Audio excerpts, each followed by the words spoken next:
Good afternoon. Hi, thanks for coming. Fantastic turnout, wonderful to see so many faculty come and hear the second annual presidential address to the faculty. Organized by the Faculty Senate, I'm Joshua Nelson. Current chair of the Faculty Senate, I'm chair of the Department of Film and Media Studies and associate professor in English. Are we good on streaming and all that kind of fun stuff? That's a thumbs up, I think. That's a thumbs up. Groovy. Thank you so much to the good folks here at Music for hosting us and volunteering their space. Thank you to past Faculty Senate Chair Sarah Ellis for helping to arrange that. Special thanks to immediate past Faculty Senate Chair Megan Elwood Madden for basically reminding us that shared governance is something that requires all of our attention and a great deal of effort. So thanks to the Faculty Senate Executive Committee for all of that effort in helping to put this together. I'd also like to introduce Amy Bradshaw, Chair-elect of the Faculty Senate, Associate Professor in the Department of Educational Psychology in the smaller field of Instructional Psychology and Technology. She has been here since 1998, so she's seen a few things. Yeah, that was a knowing nod if ever I've seen one. Let me say a little bit about the format today. So I will introduce Interim President of the University of Oklahoma, Joseph Harroz, Jr., and then he'll offer up some brief comments on the general state of the university. And then Amy and I will tag team. We're going to put him right in the middle where he can't get away and submit to him questions submitted to us by the faculty. So we have gone through those and tried to combine them thematically as well as we are able. And then, if time allows, we will look for questions at the end. We are scheduled to be here for 1.5 hours. So depending on how long-winded your new president is, we may or may not get to hear from you individually in the audience. Don't get your hopes up. Seen him talk. Sorry, I'm gonna lose my job in 5 minutes straight. So it is really our distinct pleasure to introduce to you Joseph Harroz, Jr. Sorry. You know, you give a faculty member a mic and they just lose all control. He became interim president of the University of Oklahoma on May 17, 2019. For the past 9 years, he has served as dean and professor of law at the OU College of Law. Harroz graduated Phi Beta Kappa with distinction from the University of Oklahoma in 1989, where he majored in economics and minored in zoology. He received his Juris Doctor in 1992 from Georgetown University Law Center and began his legal career as a legislative director and legal counsel in the United States Senate, and then practiced law with the firm of Crowe and Dunlevy in Oklahoma City. Harroz began working at OU in 1994, serving as the vice president for executive affairs. In 1996, he began his service as general counsel to the OU Board of Regents and served in that role for 12 years, the longest term for anyone in that role. In 2008, he became the president of a publicly traded healthcare company, growing its market capitalization to more than $80 million, before returning to OU in 2010 as the dean and director of the OU Law Center. And Fenelon Bosch? Was that close? I don't think he's here. Okay. It was weird that it got that much louder when I said the name, though. As the Fenelon Bosch Chair of Law. In addition, Harroz has taught for more than 22 years, including courses in employment, sports, and healthcare law. Under his leadership, the College of Law has achieved record national recognition, including the highest U.S. News and World Report ranking by any Oklahoma law school in history, and the first law school in the nation to achieve Apple Distinguished School status by Apple Incorporated. In addition, his fundraising efforts have more than doubled the overall endowment of the college and more than tripled the scholarship endowment. With that, we'll turn it over to Interim President Joseph Harroz. Please welcome him.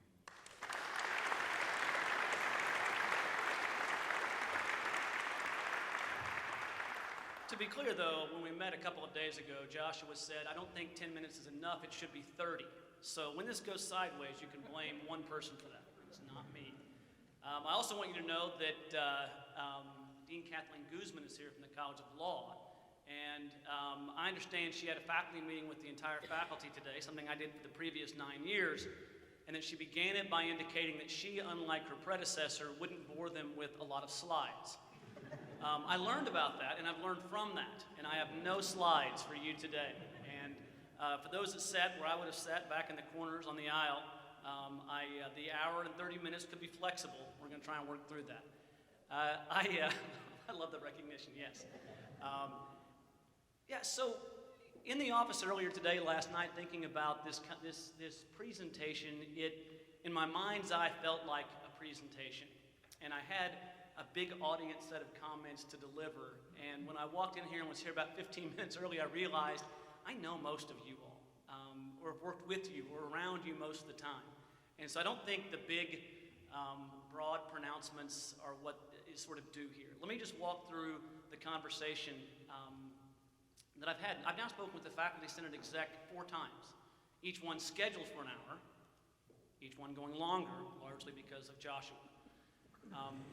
But those have really been productive conversations. The first day the first day I was in this job, and by the way, the first day I had the job, I received a phone call at 12:15 that morning inviting me to come meet with the regents and learned of the job around 2 a.m.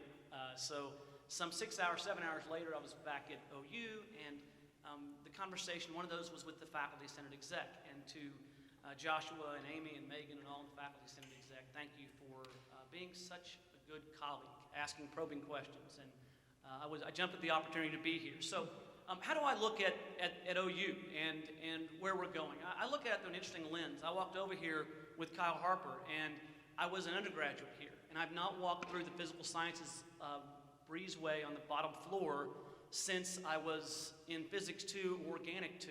And I walked through here on the way to this, and it just gave me that feeling that you have when you're at a research university. And it reminded me of the past. And I thought about, you heard the bio of me, and you've probably heard some aspect of that before, but really what makes me so excited about our mission is the fact that I'm a direct beneficiary of it, not just as a student, having been here, and not just as an employee, having a chance to teach here, but my father was a first-generation student here. His father came over here from Lebanon, and he was one of 9 children. He was the youngest of 9. None of the others went past high school. Many didn't go through high school, and they were from a family of very, very modest means, taking turns actually putting kids in an orphanage because they couldn't afford to keep all of them fed during times. And all of them together helped out. My father is the only one of the 9 to go to college, and he went here to the University of Oklahoma, and he went on from undergraduate on to medical school and built a family and a life and gave me the opportunity I have to be here today. So when I think about this idea of what is a great comprehensive research university, I never leave public out of that. That is at the core of who we are, a great public research institution. I think it's important that we always ground ourselves in that. And as I have been since, the last year and change has been a tough one, in case you didn't notice. When I have gone and begun I've been doing this job for 90 days now, roughly. And each time I get in front of a group and I'll say, a lot of folks have asked me how the job is going, and I'll tell them what could possibly go wrong. It's been a really rough run over the course of the last year. And I don't need to catalog those, but I do think it's worth just covering because of the impact it's had on us individually and collectively. I began to write them down. And, 3 presidents in 18 months, a second racist incident that got national headlines, a donor reporting scandal that then resulted in a U.S. News headline problem for us, a Title IX investigation involving a past president that continues to receive publicity, and a near financial catastrophe. I'll talk more about that in a second. Any one of those 5 would be a lot for a year. We went through 5 of those, and we all walked across campus and talked to individuals that we know that are friends of ours and felt their stress directly, especially on the staff side. We worried with them. They told us their anxieties. We, even those of us that have the benefit of and designation of tenure, still felt anxiety. I didn't feel great at work every day. There was that gnawing anxiety that was beyond palpable. And so I think it's important that before launching into where are we going? It's important to be honest about the state of affairs and how they were coming into this summer. Now, when I've spoken to these groups, what I've done throughout the last 90 days is talk about, I acknowledge the difficulty of the last 12 to 18 months, and you have to, otherwise you're just not honest. I also, though, put it in context. And I think context is always useful. The context here is we're a really good, comprehensive flagship research university. And what we do, and I've chosen the word carefully, is sacred. I mean, think about what we get to do, right? We teach, right? We transmit knowledge to the next generation. We create knowledge, right? We engage in unique human expression. And we serve society. And that's just profound. That's what we do for a living. And so I think it's important that we think about context. We also think about the 129-year history of this university. And yeah, it's been a rough year. But the reality is, context does matter. And I think about what does tomorrow hold? And I tell people, I've told our alumni and friends and students that our best days are ahead of us. And I have a firm belief in that. The next question becomes, okay, how, right? What is it that makes tomorrow's days certainly our best? And that's really the topic for discussion today. What is the state of the university? And broadly, how do we make those days ahead of us our best days? So let's begin with some good news. That's something different. Right, we talked about a few of these. First of all, the first question I was asked when I interviewed that night on, I guess, morning of May 17th was, are we in crisis? And I can count votes. Right, there are 7 regions, and I thought, I think I know what the right answer here is, that we're in financial crisis. That wasn't the answer I gave. I expressed that it was critical we get it right, but that we can get that right with discipline and integrity and all of those things. We can get it right, and we'll talk more about the budget in a bit. But I talked about what the real crisis facing us, which is around diversity and inclusion, and around, more specifically, race and ethnicity. That we have to be able to address that in an honest, clear-eyed way. That we have to understand where that fits in terms of our priorities as an institution, and how we affect that in a way that's meaningful. And that we have to stop. Look, we are a microcosm of society. We're supposed to be better. At times we are, at times we're not. But the things that have happened here, people are like, oh no, what happens if there's another racist incident? Well, there will be one. There already has been one, I'm sure. It's a question of when it catches attention. And the truth of the matter is, it's deeply seated in our culture right now. Right? These divisions are splintering across our society. People of one political affiliation have no idea what the other political affiliation could possibly think, and many times refuse to even countenance it. When we think about one thing all of our students have in common, it's that regardless of their fields, they're going to go out and be leaders. They're going to be our leaders in society. And so when we think about the microcosm we must be, right, transmitting an understanding of diversity, equity, inclusion, those are critical principles we have to transmit for the larger us to have any chance. And so when we think about it, the question isn't, will there be another incident? There will be. We have a lot of people here. And it's a deeply divided culture. I think the key becomes, what are we doing about it in a proactive way? And rather than sitting back and telling people who we are not, right, we're not that latest racist incident, we disagree with that, we're opposed to that, the answer should be, who are we? Right, what do we stand for? So when someone speaks out and says something with which we disagree, everyone hopefully knows where we stand. And there's a roadmap and a thought around how we do that, and we'll talk more about that in a bit. But to me, that's the crisis. Now, we've held tuition flat for the last 2 years. I had one of the deans, who might be here today, who asked the question, why for a second year, and can it be raised? Right? Asking really good questions. And let's talk about that. The belief was, though, and the thought and the decision was, let's not raise it for a second year. We can't hold it flat forever. But it's important that we think about our public mission. That's a piece of it that is not priced out. We brought in, the university brought in a record-sized class with a 26 ACT and a 3.62 average GPA. It is the largest class in our history. It's important because with any one of those crises, any one of those could have had a devastating effect on enrollment. And I give it up to Jeff Bolanek and that team, and to all of you. We have one particular dean who might be in the College of Journalism that goes door to door, which is not creepy entirely, but very effective. And so everyone's a part of this. And when you think about what is the state of the university, I think we'd all prefer to have objective indicators rather than me standing up here throwing out platitudes. And I think that's without a doubt a data point that has to be acknowledged. It's a high quality class, it's a record size, and that matters. We had a raise program, 2 for faculty, 1 about to come up, which we'll talk about, and then also the first one in 5 years for staff. That's good news. Research, you've seen the letter that went out recently on research. I'm sure you read every single word of it, because I know I would if I were receiving it. But in there, it was important. It said research expenditures are up. It indicated that new grant contracts are up 20% over last year. Proposals are up 16% over the record year. The relationship with the state is good news. It's gotten better. There was an actual increase in money from the state. This is not broken. We had an actual increase in the state, including a one-time $8.3 million allocation set aside for Norman campus research initiatives.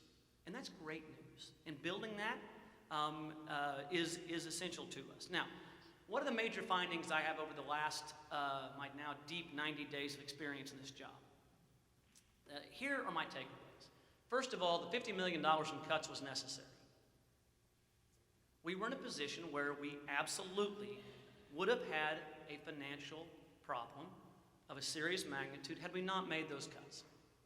Right? We're not in a crisis right now, but those cuts took place, and it put us in a position where we were able to come forward with a budget that balanced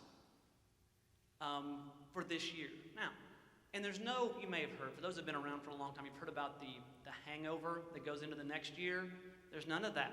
This is a budget that is clean and comes off in a way that it is balanced. Now, what it doesn't include are a number of categories we need to build to, but it is a balanced budget that came in, and that was important. Now, the problem with being at a break even is you can't deal with a crisis or an opportunity. So we can make payroll and all of those things, and we're in good financial shape in terms of where we are, but we're not in a position where we have extra money where we can deal with a crisis or an opportunity. We have to, if we're going to think about how do we move to the next level, how do we continue our sacred mission and propagate it across time and grow it, we have to be in a position where we can grow resources in a way that drives our mission. And everything we look at when we think about resources, about financial resources, has to be in the first instance, how can we drive those into our academic mission? How do we drive that forward? All right. Joshua has now noted I'm now past the initial 10 minutes I projected. I know, I could feel it from here. The research growth has been impressive. We're going to have more faculty. We can't do it with the number of faculty we have. We can increase productivity, and we will, but we're going to need more faculty. Operations, we had a few we looked at. I mean, you saw where we were with development.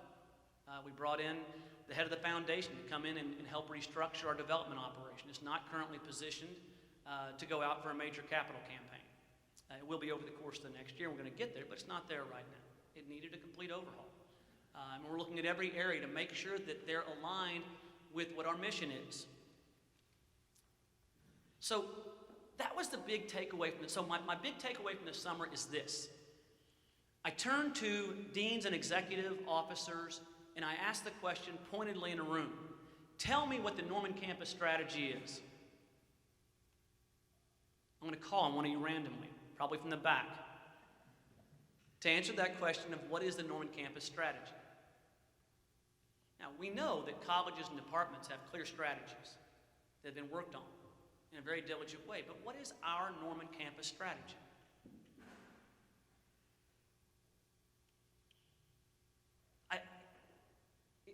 Nobody could answer the question. And so when I think about why are our better days ahead of us, because if we had a strategy that was articulated, that we could align things like development and other areas behind, that seems like a positive. Right? It doesn't make me the world's greatest college president, but it seems like a basic thing that we should be doing. So what are those things we want to be?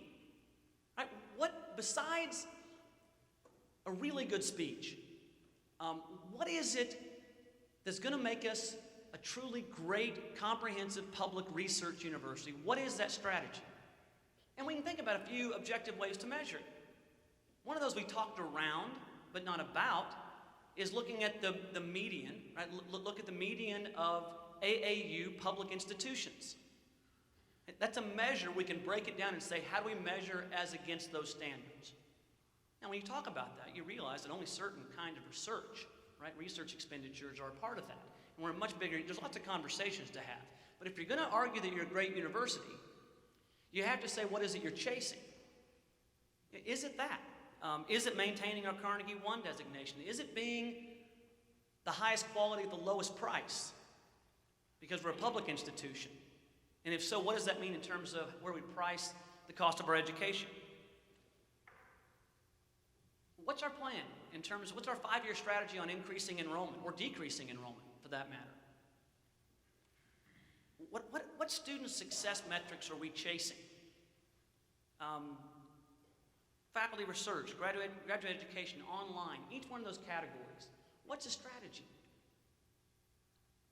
And so, to me, the most important thing that we can do in terms of making sure we are driving our mission, that sacred mission, is that collectively, and I've issued this challenge for us, and that is that I put down January 17th, it's a Friday.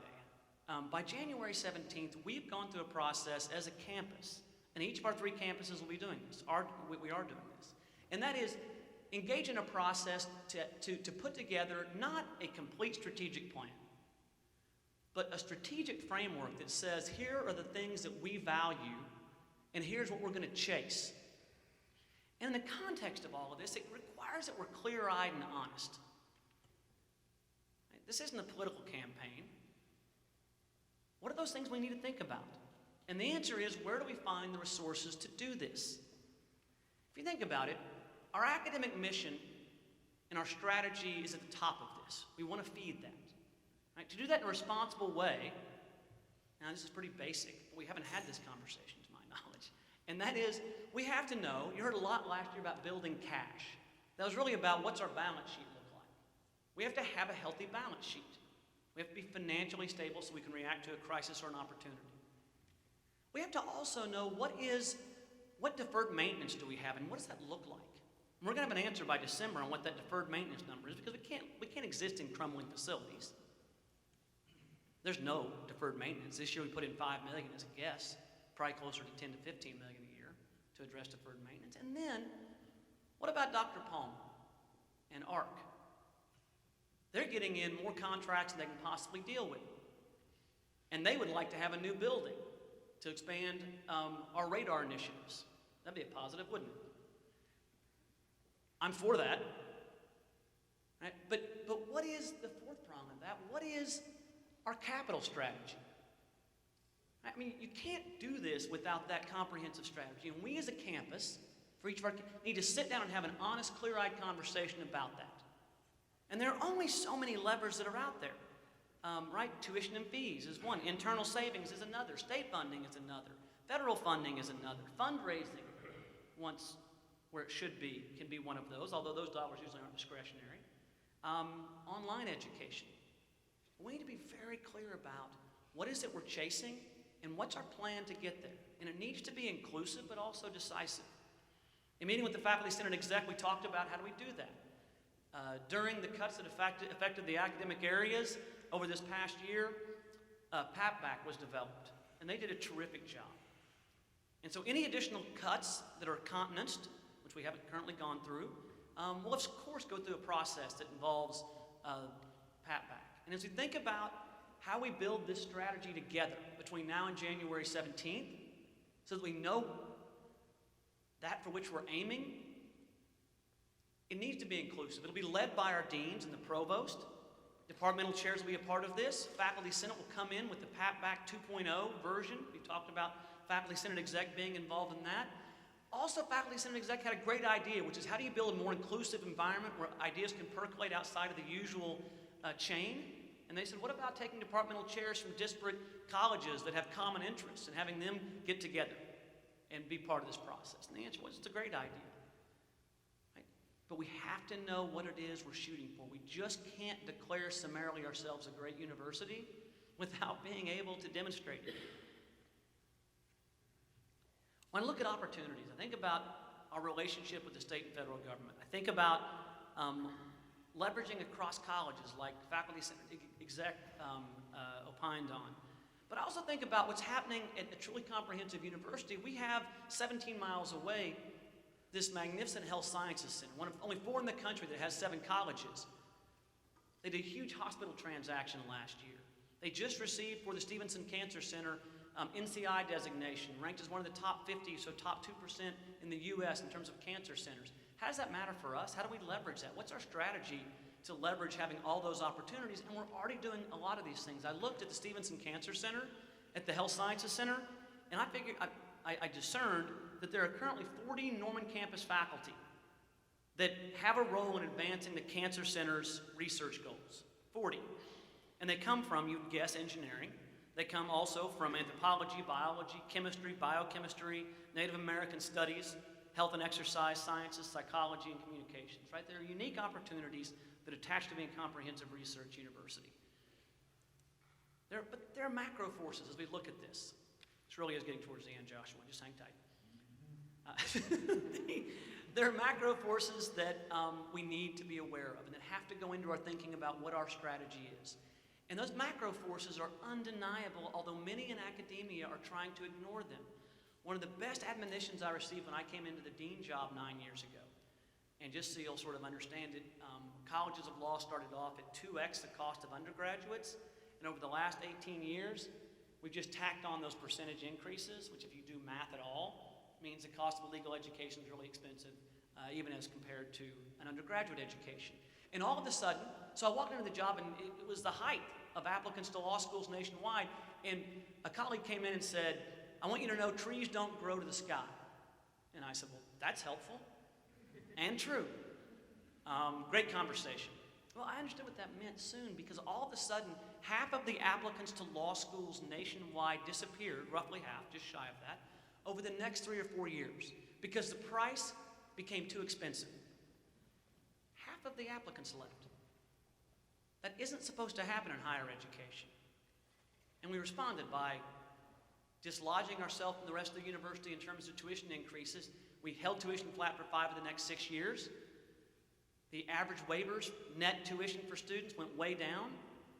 And how do you survive when you're a separate budget unit? The answer was you have to get creative, and you have to realize things that are going on. And we jumped into new areas and new programs. We jumped into online, which had wonderful opportunities and also hazards that attaches to it.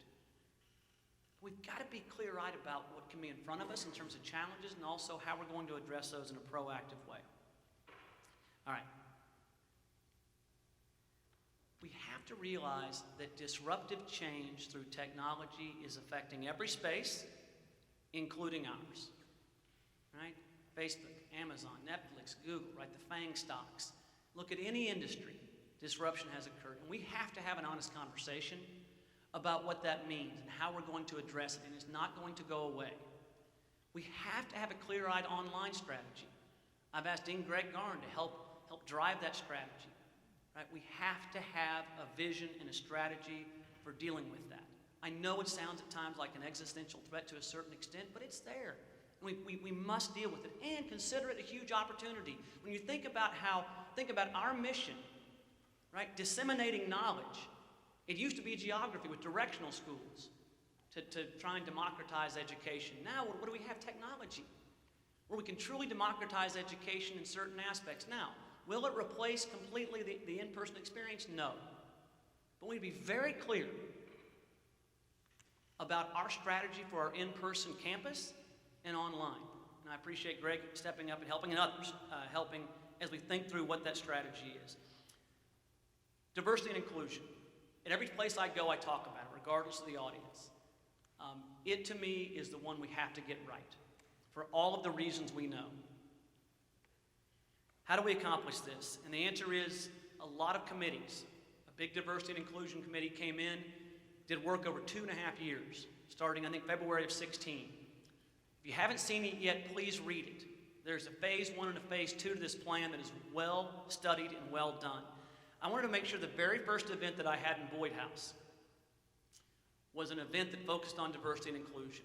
And a couple of weeks ago, we opened the doors and brought everyone in to talk about all the colleges and those key people involved. But the reality is we all have to know what the plan is. We actually threw a pop quiz at everybody to make sure they'd read the plan. And what have we done in that space? We have elevated the role to a seat at the table, elevated the position to an executive officer level. We've created the ability to actually have some influence over what the college level diversity and inclusion officers are doing by creating an evaluation each year by the head of diversity and inclusion, and Jane has done an incredible job leading this, to make sure that those individuals in the colleges are part of a plan and are evaluated based upon that plan. We had the summit we talked about. We've added 1 position now. We added 5 positions in the Title IX office that also have an educational component to it. We've created additional space for diversity and inclusion. And I made the commitment, and I'll be on the Health Sciences Center campus tomorrow doing this, which is having our summit at the Health Sciences Center tomorrow. I'll also be in Tulsa doing this on diversity and inclusion, talking about how we're going to come back at the end of this semester, over the break in this semesters, and evaluate the outcomes. How are we actually doing? And there'll be good news and there'll be bad news, but it'll be honest news, and we'll talk about it. There are a lot of very good things going on, a lot of positive things for us to think about. We have focused a lot on the negatives. It's time for us to focus on the positives, be honest about how we can improve the negatives that have come out there. Realize that we're doing things other schools aren't doing right now, other universities aren't. Holding tuition flat for 2 years is one of them. We probably can't next year, but hopefully it'll be modest. We have to have pay programs that are regularized. And one of the things that we looked at was, as we go through this strategic framework over the next 3 or 4 months, we can't just sit idle. Now the reality is there's no new money in there as of right now to go out and do exciting new projects. We have to find a way to either generate new money or save money to create staff and faculty salary programs, to go recruit and hire new positions, to do all of the things that drive our mission. But whenever Kyle came to me and we sat down with Ken Rowe and others, the question was, how many positions can we go seeking and searching for this year for the FY21 budget? Now, the most prudent answer would have been, and we know we've cut faculty over the last 4 or 5 years, the most prudent answer to that would have been, if you were just being fiscally tight on this, is how many did you lose last year? And if you want to have a salary program, you believe that's important, why don't you cut a few there?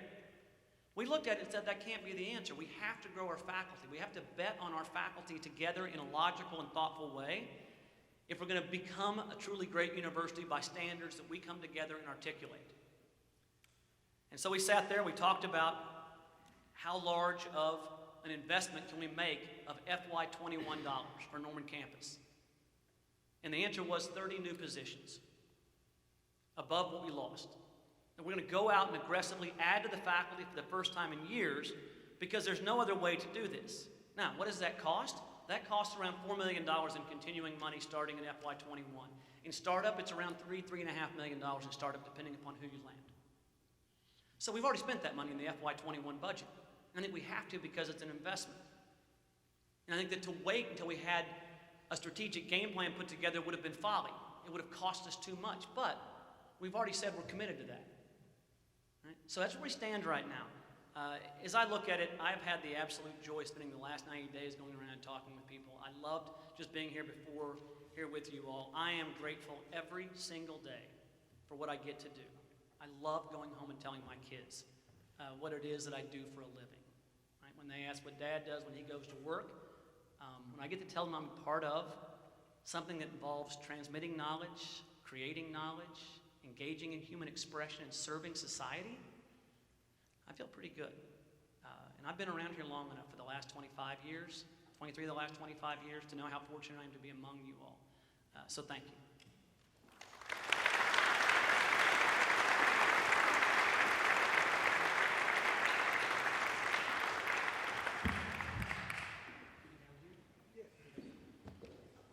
I feel like I'm surrounded.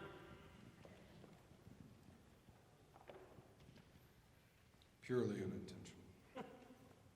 All right, let's, again, field questions that were submitted by you to our interim president. Amy, do you want to kick us off? Sure.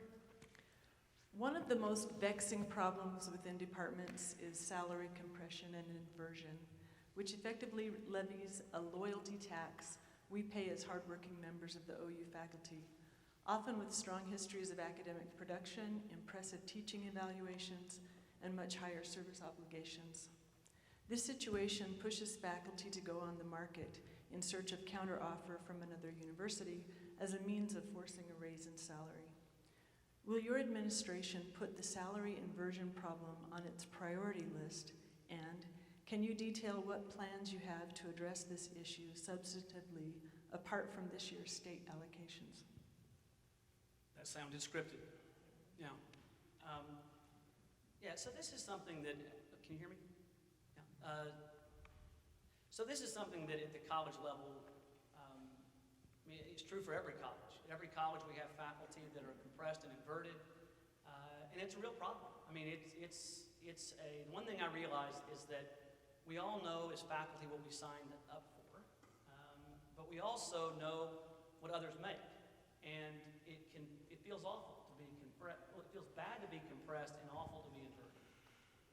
And so it's a very real problem. I've looked through the past 9 years where it is. And it's interesting. The college I was in is very similar to the faculty as a whole. I looked at the numbers. And if you look at the percentage of faculty that are compressed or inverted, if you look at associate and full professors, 20% of the faculty are compressed or inverted. You know those numbers. When you look at it a bit closer, only 3%, now it's 100% if it's you, but among full professors, that number's 3%. And so who's taking, as a category, the brunt of this? And the answer is associate professors are taking the brunt of this. And part of that is when you look at state funding and you track over time how it impacts individuals that have been here for a long period of time, you see where there were raised programs that were consistent, and you see where there weren't raised programs. And so I think identifying the problem and knowing where it is important. It's a real problem. Now, how do we address it? The answer is you have raises, and that you're hopefully thoughtful about the raises. And when we do raises, we're balancing market forces. Inflation, at least to date, hasn't taken a break. We balance that with merit. We can talk about evaluations as they apply to that. We balance that with equity, both in terms of compression, inversion, gender, ethnicity, and make sure those are all taken into account. Now, how do you satisfy? First of all, have a raise program that's regular, because as I said, inflation doesn't take a break. The second part of that is how is it addressed? You know, what did it look like this year? Right? Just follow the money. So it's 3% effective raise was done in the COMPA study this year, which was formulaic and was built into the formula, which I'm not an expert. An element of compression and inversion, an element. Didn't fully address it. The raise program that's because of the state's additional money that will go into effect October 1 is hybridized. So it's going to be 1% across the board, and then 1.2% given to the chairs, to the deans and chairs for discussion with the chairs and directors, how that 1% should be allocated. And the considerations being put forth are those, which is merit, equity, and those senses. And we're given the data to review it at that level. Now that's 1%. That's not going to fix what is, for associate professors in particular, a decades-long problem of compression and inversion. And so I think that as we hopefully get to the point of being able to afford regular increases in consultation with the faculty senate and more, and certainly with the deans, this idea of how do we address the equity questions, and part of that is we cannot go this long without raises because it exacerbates a problem for those right now that have been here during the middle. Thank you. If merit raises are tied to annual evaluations, what do you see as the appropriate level of input from departmental faculty in establishing the benchmarks for what's considered excellent in creative and research activity? Yeah, it's critical. I mean, when we think about so from two perspectives. When we think about shared governance. Spend a lot of time. You work in a college of law, and you learn a lot about shared governance. And think about it a lot. And when you think about shared governance in its clearest form, it's around hiring of colleagues, it's around the curriculum, and it's around evaluation.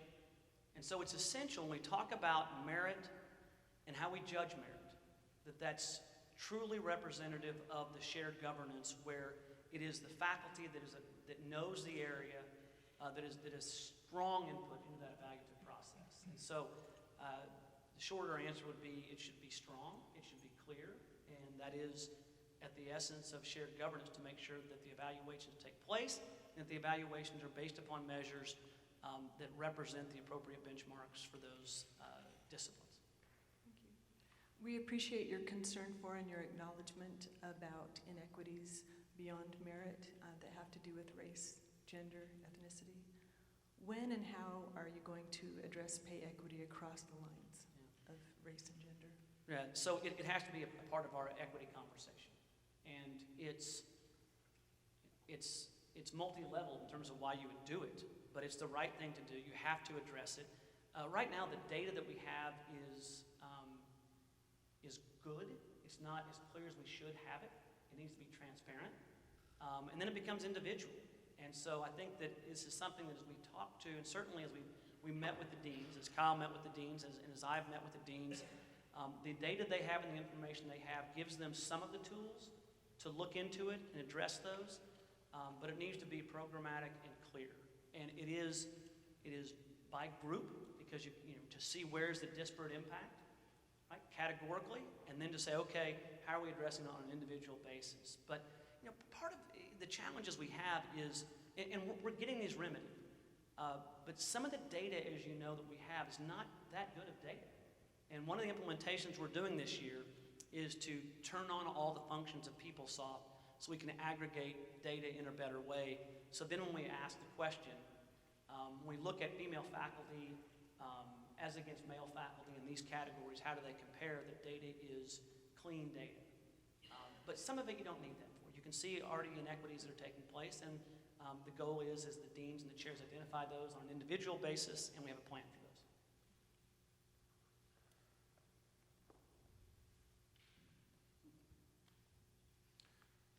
We've pursued exacting efficiency measures across campus for several years now, but have not heard much about growth strategies for the institution. What's your plan to increase university resources from sources like public support, a capital campaign, private giving, corporate partnerships, research grants, and or seed money for larger opportunities? Yeah, I had a friend that came up with some really good business advice, and he was like, grow the damn pie, which, look, growing is way better than contracting when it comes to dollars. So let's take those as best I can in turn. How do we grow it? So part of our strategy is, does anyone know our enrollment growth strategy? And I'll include the provost in this. I know what you proposed. It's going to go through a process. Why is it important we have, so this year, our largest class was 3% growth roughly over last year. That expands our mission. It also expands our resources. On a net basis, what does that do for us in terms of adding new resources? It's a massive multiplier. Right? What do retention rates do around that? The answer is, we don't have a good answer right now. What is the average revenue per student? How do our ancillaries really fit into this? Our data is not good. So we're working on that data. It is an absolute top priority. But we have to have a plan that says that we know how much we need to grow so that we, in terms of undergraduate, it's the biggest multiplier we have. And it's great, it aligns our interests. We educate more students, we provide them an OU education, and we can then grow. And so the first answer is look at where the actual opportunities are.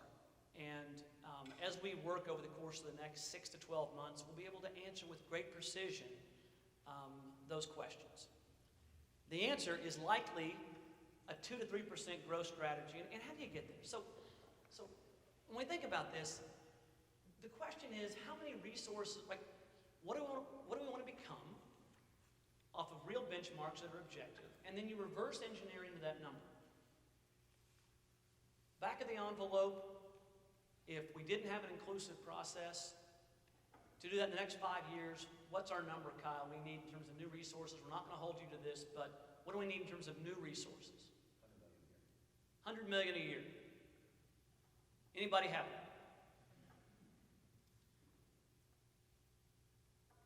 So we, as all of us, right, those that have taken the time out right, on the third day of classes to come and listen to this, need to know, okay, what is this strategic framework? What does it cost to get there? What are the trade-offs? And then how much fuel do we need? What does that number look like? And if the number is 100 million, or 50 million, or 200 million, I've got a lot of numbers in my head, this could go on forever. What is that number and how do we get there? And that's how you then say, okay, what does enrollment growth need to be? And what's our plan for enrollment growth? That's when we go to the state and say to the state, as a partner, not as an island, but as a partner, and our interests are aligned, right? Educating the citizenry, helping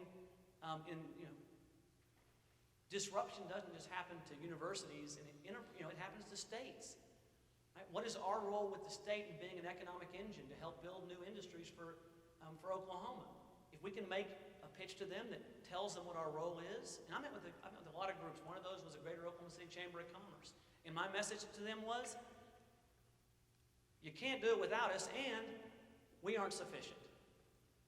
Right? We're an essential component of this, but we're not sufficient in and of ourselves. It's got to work together. So what's our strategy to the state to go after state resources to say, we need an X contribution to get to Y number? Federal level. Our federal strategy has not been sufficient. Our state strategy hasn't been great. Decreases in funding over the last decade. Who's picked it up? Students. And new investments, right? This was the first year we've had them. We have to have a strategy that actually says, here are the resources we need and here's how we acquire them. Fundraising. I've told you we have to rebuild the organization over the course of the next year, but what are our fundraising priorities right now? You don't really know until you know what your strategy is. I know that need-based seems important to be a great public research university. I know research sounds important in that. What are those areas that we've looked at and said through a collaborative process, these are the areas to invest in? So when we think about those levers to pull, state, federal, by the way, there's a lot of money at the federal level. We need to grow this pie. Let's be honest and clear-eyed about what those finite number of opportunities or levers are. And one of those is online. How long will the margins currently there continue in the graduate space? I don't know.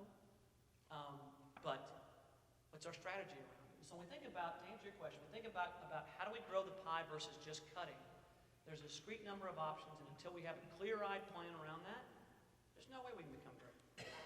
Thanks for especially bringing up the question of need-based scholarships. We'll trust that continues to remain on your radar. Let me ask a off-script follow-up here about potential threats to, say, intellectual property and or the professoriate as a way of conducting educational business in an online model. What do you see as the chief threat to the professoriate in that model, and how do you mitigate it? I would say poor educational product is the biggest hazard. Taking intellectual property and not allowing for appropriate compensation for that effort. There's a lot of hazards. We can detail probably 30 hazards. I think that as we look at it, though, we have to ask the question, is online something that is going to be sustained? And how does it fit into, after we have the discussion, into our vision for it? And I don't think it's acceptable, certainly in the role that I have, to say there are all these negatives. I don't want to address it. I think that what we have to do together is say, where does technology fit? Is it, what kind of online is it? Is it hybridized? Is it synchronous? Is it asynchronous? What are the elements to that? At what level is it? Is it better at the professional master's level? How does it look for degree completion? What kind of student and profile do you go after? What are the objectives that you have in this? What are the outcomes? How do you measure it? Can we make it better? And then I think it turns on us to then ask the question, there are existential threats to everyone in every industry, and it's largely technology-based. And so I think we have to ask, we know instinctively that the in-person physical campus bricks and mortars is essential to a category of learning. Is it essential for every category of learning? And can we make the case for every class we teach that that class needs to be in person? And if so, why? Right? Learning objectives and outcomes. Measuring these things, right? What does the data tell us? And when I look around and think about the opportunity that exists for us, I mean, we know the early market leaders that came into this, right? The for-profits that came into this. We saw what happened with MOOCs and all of that, where those are. But then you look across the landscape, right, and we see failed efforts, right? One of those happened at a really good school, University of Texas at Austin. They went through an experiment in this space. But then you look at not just the southern New Hampshires, but you look at what UMass is doing, what Purdue is doing, of course, what ASU is doing. They lay out their strategic plan. And then we have to ask, where does that fit for us? And for our physical in-person campus, why is it that we can't be disrupted in a way that truly creates an existential threat? And I think that's the conversation that we need to have, and one that we have to have. And it's a huge opportunity because a lot of places are not having these conversations. It's way easier to not bring this topic up. It's way easier to not challenge ourselves. But I think it's only responsible, especially as academics, to press ourselves. In recent years, a continual erosion of power and decision-making at department and college level and concentration of power in Evans Hall has not been a shared governance model. How can we support a culture of leadership that incorporates ideas, people, and initiatives from across the university, and not only from the most powerful and profitable sectors? That's a leading question.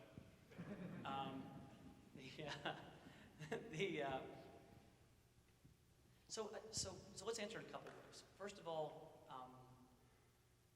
I've said it before, when I think about shared governance in an academic model, I'm always fascinated by deans that come in, and you have the, especially non-traditional deans, right? Come in, there's this question of, often see that there's a confusion over what is an executive function and what is a legislative function. And we have some examples of that. And so, being around a university in a leadership position for a really long time, if you don't know how that works, it will eat you up because that's not how a university functions. I think as we acknowledge the importance of it, we need to also be clear categorically. How do we categorize this, and then how does it work together? When I think about shared governance in an academic enterprise, true shared governance to me focuses on 3 areas in its most important instances. And that is around curriculum, right? Unique expertise and values poured into that by the academics that are a part of that community.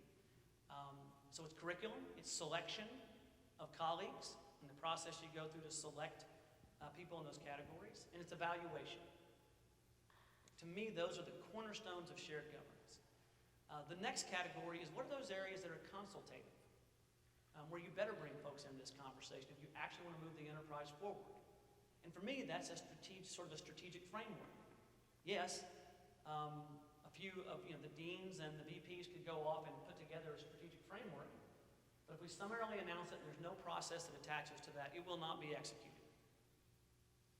And so that to me is consultative, where you better get it right. Then there are those that are sort of strictly administrative, but if academics want to talk about it, you better talk about it. And that is how the grass looks, how the flowers look. that isn't in category 1, it's not in category 2, but if the faculty senate exec or a college wants to talk about, let's talk about the flowers and the grass and all the flora and fauna, sort of a broad category. I might just sort of detail those to take up the next 20 minutes, then we're done. So when I think about how do we operate through shared governance, I think that we have to realize there is the role of the faculty in shared governance, those traditional mechanisms. There is work with faculty senate exec on Norman campus, especially. HSC is a little bit different in terms of how their culture works. And it's being able to look you all in the faculty senate exec in the eye each month when I come in and talk about what those things are that are priorities and engage in that consultative discussion. Then there is at the college level, how do you bring up the ideas? Some should function under the current structure where the deans work with department chairs, and those conversations happen through faculty meetings. I do agree. I thought our last meeting, a particular takeaway was can you create more shared governance in its broader sense by taking department chairs and department heads that are in different colleges and having them work together in topic areas. This has worked beautifully. When you look at the Health Sciences Center, the biggest thing they've done to break down the traditional silos is creating the Stevenson Cancer Center. And they have the Harold Ham Diabetes Center, working around a disease state. And that then breaks down those barriers and creates more and a better flow of information. They're now looking at the gerosciences.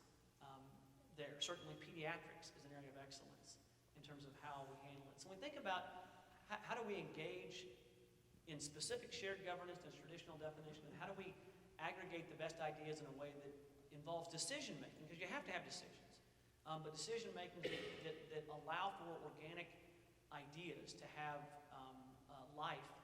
I think it's that more complicated and obviously longer answer. It is complicated for sure. Particularly related to cuts and potential eliminations. What objective measures will you employ, and what processes specifically of shared governance will you engage to ensure that all relevant stakeholders are heard and understood? Yeah, so for academic affairs, Pat back, as long as you'll allow it to stay there, is to me a fixture. Having the ability to have a group, and I'm telling you, they were, and believe me, I was the one in front of them last year as a dean. But having the deans work through their processes with the departments, bring it up, having it analyzed at the provost level, and then having the academic security blanket around it with Pat back, to me, was a thoughtful process that still allowed for decision making and hard decisions. And here's the thing, we're going to have to make more decisions that are difficult. I mean, we're not in financial crisis, but if we're going to put together a plan that requires resources to drive our academic mission that sound like 10, 20, 40, 50, $100 million a year, we have a finite number of levers. And so the last thing I ever want to do is just engage in something that placates a discussion and then leave and all of a sudden you see something. I'm going to work with faculty senate exec. I'm going to work with the staff senate exec. Work, of course, with the deans and the provost. Pat back will be a part of that. But I want to be very clear that we have, if we're going to accomplish what I know we can, there are going to be more areas we have to analyze and look for efficiencies. We're going to do it based upon data. So to get back to your question, Pat back remains in place, and I'll always be there to talk with the faculty senate exec. We appreciate also your earlier comments about context does matter, and we thank you not only for Pat back, but also your continued attention to the stakeholders that could come through the context that maybe wouldn't originate in Pat back. No, absolutely. We're going to enter the lightning round. Okay. That was not so subtle. Yes, I'll be brief. You can put me on a clock. That'd be good. I think this is an important question, so I want to leap ahead a little in the order and get to it.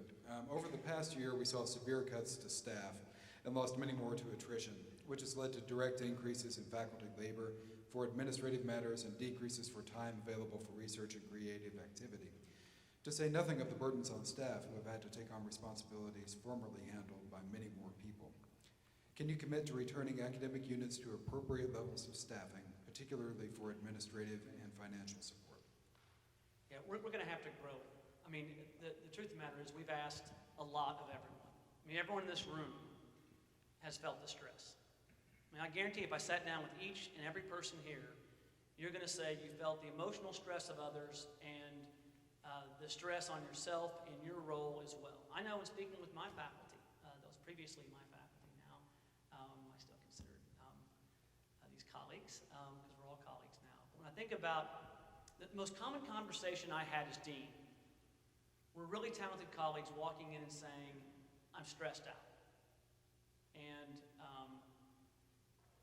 And I hate the travel process. Right?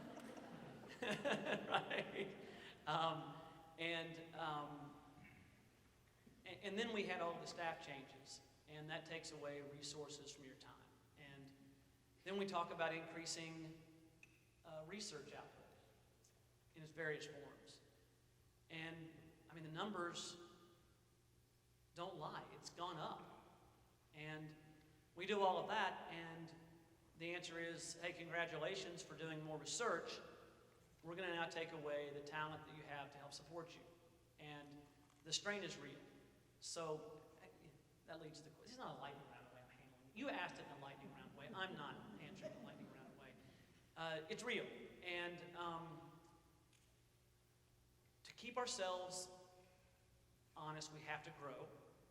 We cannot cut our way to prosperity. We can't. We have to be efficient. We have to look for efficiencies. And we have to be realistic about what is our mission and what is not.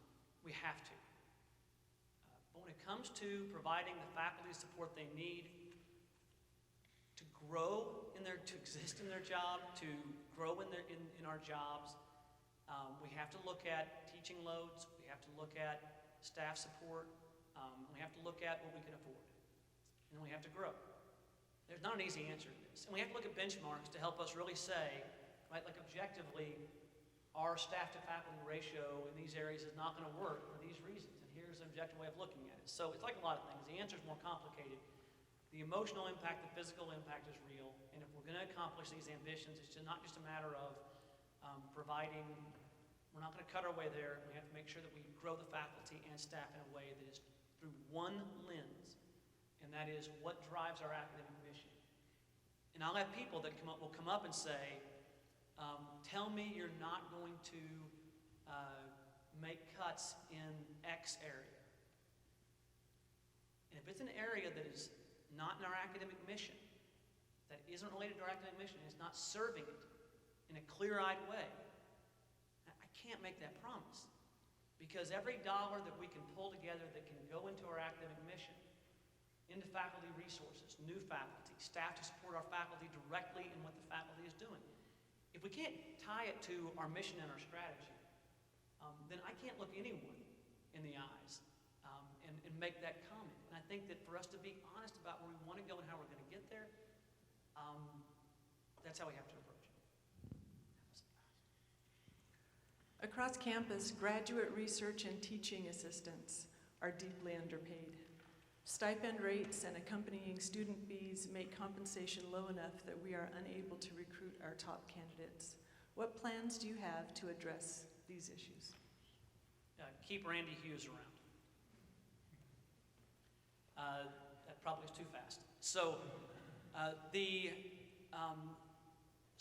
in FY17, we were at 63% of our target, right, for graduate TA stipends. That's just not acceptable. There's no way we can grow a research mission by being at 63% of peers. That's just a period after that. And so through Randy's leadership and others, certainly Kyle and others, and the deans and all of you, investments were made. And I'm not going to go through all the details of that. We can elaborate that, and that will give Randy and Mike But there have been, we've capped some expenses, we've had a pool of money, we've looked at how we handle our grants and contracts that we pass up, all those areas. We've risen over the last couple of years to 68%, is that right? 68%-ish? And the goal is over the next 3 years, maybe 4 to 5, but a clear plan is part of our strategy to get ourselves within peers. Because we can't be a research university and pay the stipends we've been paying. And so there has to be a clear strategy. What is that strategy? I don't know right now. We're going to all know it by January 17th. In contrast to the previous and current perception of cronyism, what are some of the ways that you will ensure that university administrators commit to holding open searches to fill leadership positions using transparent hiring practices? Yeah, follow the policies. That is linear. Yeah, I mean, and look, we have a lot of open searches right now, and they need to be filled. And people that are populating, I mean, how many college dean searches are open right now? I mean, there's 3 searches and there's 4 other items. Okay. You know, I've already heard from, remember the faculty asked to be on the College of Engineering Dean Search Committee. You know, is it going to be a real search? Is that a good use of my time? It wasn't directly to me, but I would have heard it 3 months ago from a colleague or a friend. And so, you know, we have to be able to look people in the eye that are spending their time on these search committees and tell them that it is a real search and we're going to be doing a true national search. And it needs to be from a diverse pool of candidates. And we need to make sure that that's where we can actually affect diversity too, is by creating pools where we reach out and try and attract top people. And just being inward looking and is not, there are great candidates internally, but this question was born from a disproportionate amount of that. And people on search committees that simply knew they were wasting their time, or didn't know until afterwards, then realized they were wasting their time. And if we're going to have people really engaging in the difficult service, which it is of searches, they have to know it's for real. And we have enough open searches right now that, you know, I guarantee I can look the person in the eye for engineering and say it will be a true national level search. And for each of those searches, I'm happy to, you know, certify that. We have another question related to transparency. Several campus programs like the REFRA process, the Shared Business Service Center, various trainings and community engagement, along with several administrative positions, seem to carry on without transparency, formal, uniform, or sometimes even any evaluation process. Can you speak to plans you may have to institute comprehensive accountability measures for programs and positions such as those? Sure. Globally, have a strategy. I mean, have a campus strategy so you know if you've achieved it or not. Seems like a really good first step. The other is that, so let's talk about shared services. In concept, it's a terrific idea. But in practice, it has to actually be effective. And it's growing quickly. And we have to, if we're going to have, let's just say, shared services, a shared services model, there have to be performance measures that are objective, where we can then say they're performing or not performing. And those absolutely exist. They haven't been incorporated yet. We need to incorporate them so that we're engaging in faculty service, helping our folks drive on the administrative area that we can measure, and that they're performance measures. And so I think we have to institute actual performance measures for which there's accountability. And they need to be born, these ideas, when we talk about, I know part of the conversation was, you know, this was picked up as a priority out of this particular office. Where did that come from? That's because there's no articulated top-level strategy. Each one of you is in a college or department that has a strategy. Campus needs one. And that would allow us to then say, things are priorities. Does it matter what our engagement is with the community? Right? If so, why? And why is that worth funding? And then how do we measure whether or not it was successful in and around community engagement, as an example? Back to the question of diversity.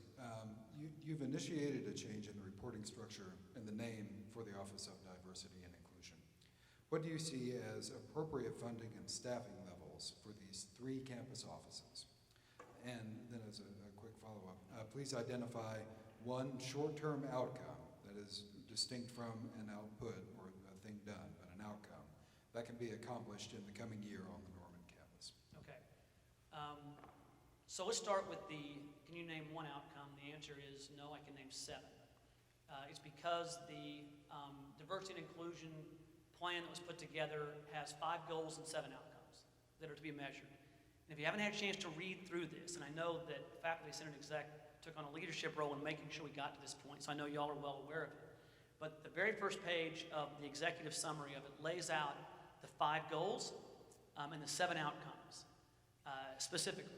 And we're going to measure those. And we're going to get that same group that was together in Boyd House a couple of weeks ago during the 2 breaks and look at each one of those 7 outcomes and ask the question, have we achieved those? And the answer is going to be some and probably not others. But we'll at least be able, in a very clear way, to be able to know where we are and see if our plans are working or not. So in reverse order, going back to the first part of your question, is there enough staffing? I went to Jane Arungu, and is she here? And she's probably working. She works tirelessly. And I asked her, what should the structure be? And she came to me to your question and said, here are 4 boxes, each representing a person, including 2 administrative people on 3 campuses that are diversity and inclusion office that I am in control of. I mean, to your question, that's absurd. Like,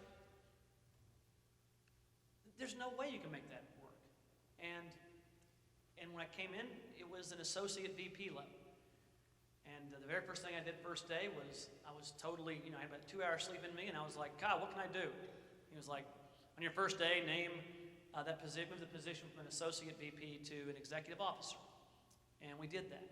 But that's not good enough. You have to have a plan. We've got a plan now with a phase 1 and a phase 2 that's articulated. That's good. We moved the position up. We then asked, is the structure right underneath it? The answer was absolutely not. Each college had generally a staff person, some faculty, but they were the campus or college diversity officer. Well, that college diversity officer probably had other duties in most colleges. Some it doesn't, others it does. No uniformity. And who was evaluating that person? Well, it wasn't the chief diversity officer. And so he made sure that person was also being evaluated, which then it created, by the vice executive officer of diversity and inclusion.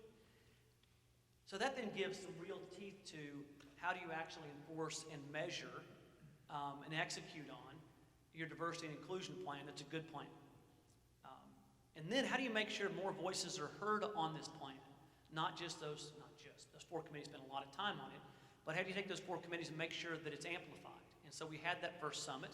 We're reaching out to others to make sure we have more ideas that come into that phase 1 and phase 2 plan. I asked Jane how many more people she needed. She said, in addition to having the ability to be attached to these groups and evaluate them, I need to have, for sure, 1 more full leadership position. Then let me get back to you, but I also need new space because we're not together. So we got new space for them. Our Title IX office needed 5 new people. We had 5 new people there. The Gender and Equality Center had an ad there too, and that obviously feeds into how we execute on diversity and inclusion. So this is top of mind. If we don't get this right, nothing else matters. It doesn't. And so we have to get this piece right, and it has to be top of mind every time. Jane comes to those meetings, and we have conversations, and it's a checkpoint every single Monday. And we have to also be clear about how we do this. It cannot just be it has to be at the faculty level and staff level of leadership within the colleges. It has to be infused into our culture and what we do. It can't be a box you check or a report you send in. It's bigger than that. All of us that work around diversity and inclusion, think about equity, know that it has to be cultural. And we have to have a campus climate survey. We're going to have one of those over the course of the next year. We're working our way towards what that climate survey is, but you have to have a climate survey that you can find out what really is going on and be able to measure that as against time. So those are resources that, if you look at the plan, one of the phase 2 elements, we've jumped to a couple of those. We've taken care of a couple of the phase 1s. Some of the phase 1s aren't done yet. Some of the phase 2 have been done, others haven't. But it's a good plan that we can add to.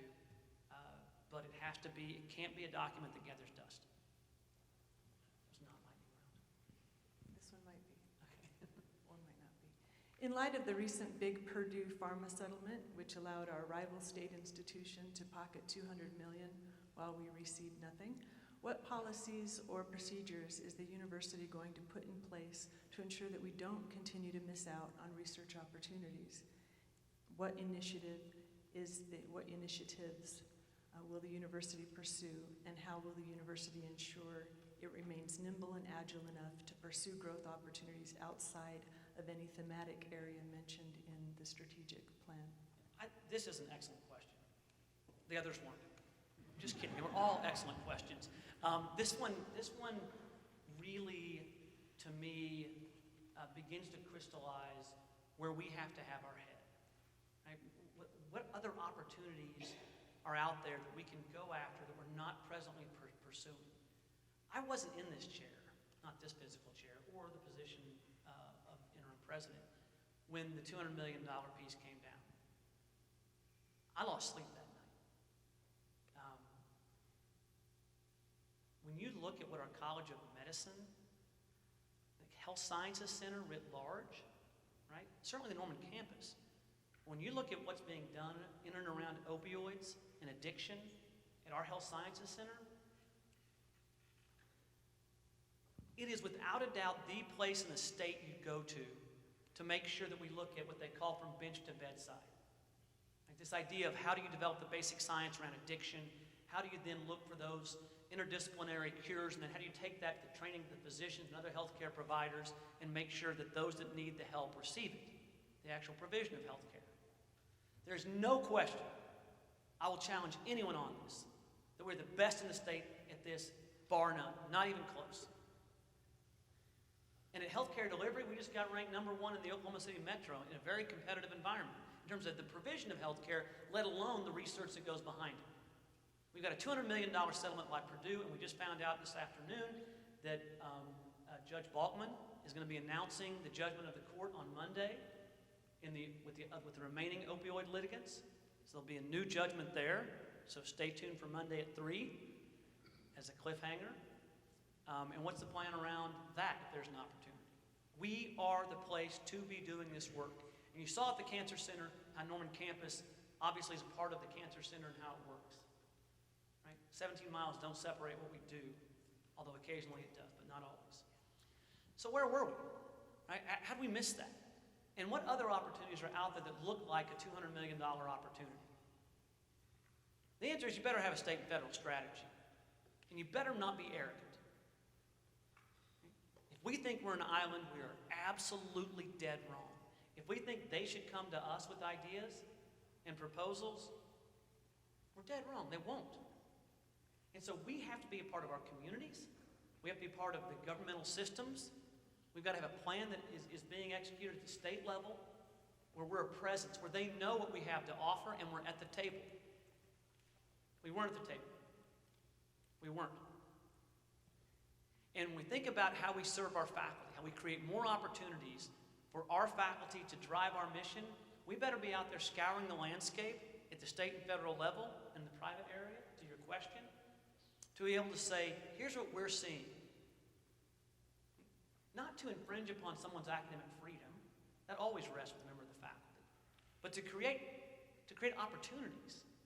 That's not the area of expertise that very many people went into. I mean, check your own federal relations or state relations lobbying background. It's not a usual skill to have since you're a subject matter expert. We need to have a federal strategy, a state strategy.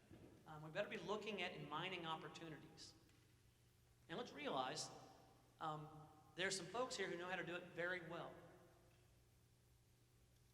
Right? And so let's make sure that those folks do it well and get the support they need. And if we're going to expand from weather radar, as an example, let's just pick on him because he's here. If we're going to expand from that into defense sector radar, if we're going to expand into weather, into beyond weather, into radar writ large, if we're going to realize what we can do in the air area, in the space area, if we look at all these areas that exist, we better be able to mine for opportunities and not just react to individual successes, but be a part of the team that builds a success around a coherent strategy that is, in times, has to be adjustable based upon what's there. I think that what we're looking at in terms of quantum physics is a good example. I made a round to D.C. and met with every member of the delegation in D.C. And we have two different members, one in the Senate, one in the House, two House members in particular, that are very influential on the Science Committee. And both of them looked at us and said, I see you guys are picking up on the opportunity around quantum technologies. And all of them told me the same thing, which is, why don't y'all call on us more and make us part of the strategy? I mean, Tom Cole, here from Norman, is one of the great political, whatever you think of his politics, he is one of the great strategists out there. And we don't go to him nearly enough and say, here's our federal strategy, why won't you help us? Because we need one. Let me ask a kind of a you pickle here that is still, frankly, very much around the question of growing the pie. But these are a couple of the items that were on the questions that came to us from faculty that are of concern to them. These have to do with ways to improve the status of teaching faculty at the university, particularly the full-time renewable term faculty, who are well qualified, committed to their profession, and yet have few opportunities for raises or for promotion. There are concerns around the degree of funding for the Research Council, in particular support for research in the humanities with the elimination of CRPDE, and possibilities perhaps for growing that pie through relationships with Oklahoma's tribal nations. Any of these stand out to you as places where we might have specific strategies that are already kind of burgeoning in your mind? Yeah, and I'll be sensitive to time. All of these deserve their own conversation. I'll just hit it in this top line way. On the Native American side, we are blessed with this amazing number of tribal nations here and opportunities, and we have to maximize those relationships. It's at the core of who we are. It's an area of excellence. It's a matter of our identity. And so there's huge opportunities, huge need, and we need to be engaged in that, and not just with the couple of big tribes, but across, is it 77 tribal entities in the state? I was off by a few. No, very off. I was thinking of counties. 77 counties, 39 tribal entities. That's exactly right. But we need to be engaged with a huge opportunity there. We think about the renewable term faculty, and we think about teaching faculty. This needs to be a conversation that is born out of what our strategy is. We know we all have our various positions on turf that exists on this and our own views. We know what those arguments look and sound like. We've all been together through these conversations. I think part of it is to say, okay, what's our strategy, and how does the designation of faculty fit within that, where we can maintain the standards that we want. Much bigger conversation.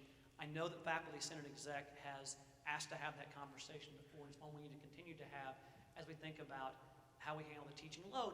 We also need to think about teaching loads for our research faculty, and are those loads realistic for what we want to try and accomplish? And when there is, what are our benchmarks, and who are we competing against? I know from just being in one college that we couldn't be competitive.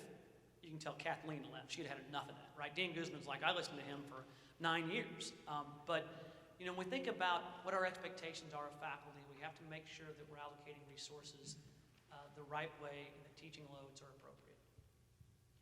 All right, I think we are near the end of our time. Let me thank you, President Harroz, for your good humor, for your patience with us, for your forthrightness, and especially for your willingness to engage us in conversation. Thank you all for coming. We'll see you next time.